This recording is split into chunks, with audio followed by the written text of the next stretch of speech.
let's go back a little bit further. Mm. So, who was Jordan, aka Two at the Temple, growing up as a child? Um, the first thing that comes to my mind was only child, you know what I mean? So that kind of led me to be on my own a lot and always kind of be creative and always looking to do something because I was by myself, you know what I mean? I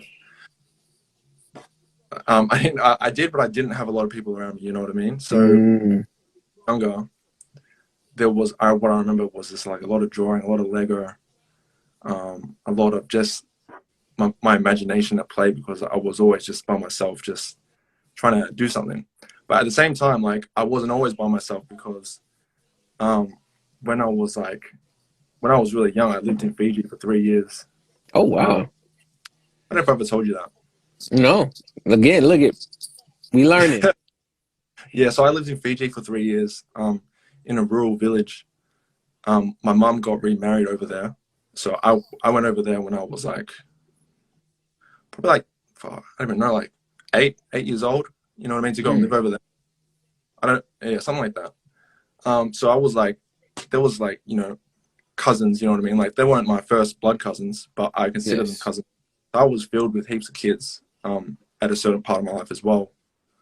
So I had both worlds where I was like quite always by myself, only child kind of life, using my Mm, also mixed with the village life in Fiji, and that was for wow. 3 years when I was younger. So I had experienced both worlds, and I was like, yeah, you know, there, so there was that, and even before that, the street that we lived on in Melbourne over here, in Kelvin Grove, Springvale, there was a whole like church community on that street that Mm, kind of like brought everyone on the street together, all the kids, all the different families, and all the different families were like from different parts of the world, like whether like refugees, yeah. um, some struggling families, some, yeah, it was a whole church community. So that whole street was like one big community, and it's kind of hard to find that these days. When Yes. the street that I'm living at right now, there's no one ever on the street walking around. But on that time, in like the early 2000s, there was it was a big community, man. So I was probably like before I went to Fiji, that's when I was living there. And yeah, Mm, there was a big connection back then of like children, and we kind of lived a real childhood, I would say, compared to what I would see these days. You know what I mean? Not as many kids riding bikes and getting into yeah. trouble and all that kind of stuff. Getting into trouble, but go ahead. But yeah, you know what I mean though. So I got to experience. I was always on the move, to be honest. Like I was like in a. I would say I was in one place for at least 3 years, then I would be on to the next. And it's kind of always been Mm, where I would live in one place for 3 or 4 years and move to the next. Like there was never really like I've lived in this place for like my whole life. I've lived in this house for my whole life. It was like I'm just ready to like this, and that's what I think led to so much traveling as well because I've always kind of been on the move. You know what I mean? Um, so yeah, like wow. so I guess when it to my younger childhood, it was a big experience, and I'm grateful for it at the same. And I think that's what's kind of led me on to the stuff I do today. Keeping having such an open mind to different experiences because I had those different experiences when I was younger. Yes. Mm. And I mean, look at Jordan is so introspective because again, he goes to the temple and he just goes in there and trains and he's just deep in thought with a lot of this stuff, y'all.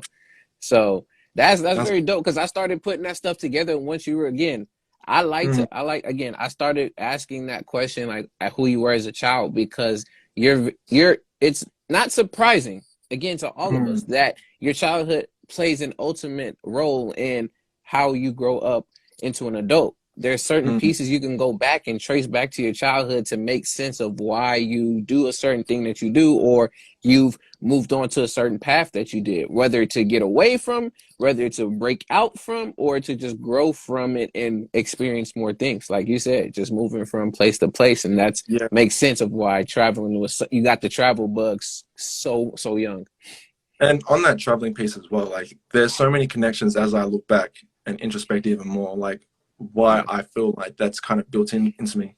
Well, first of all, it's also like a lot of my mum's side family, like her sisters, Yeah. her they did a lot of traveling, and it's kind of part of the family nearly to be traveling.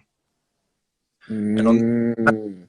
oh, my mum met my dad traveling when she was traveling. So there's all these things that I've kind of connected that I'm like, okay, Woo.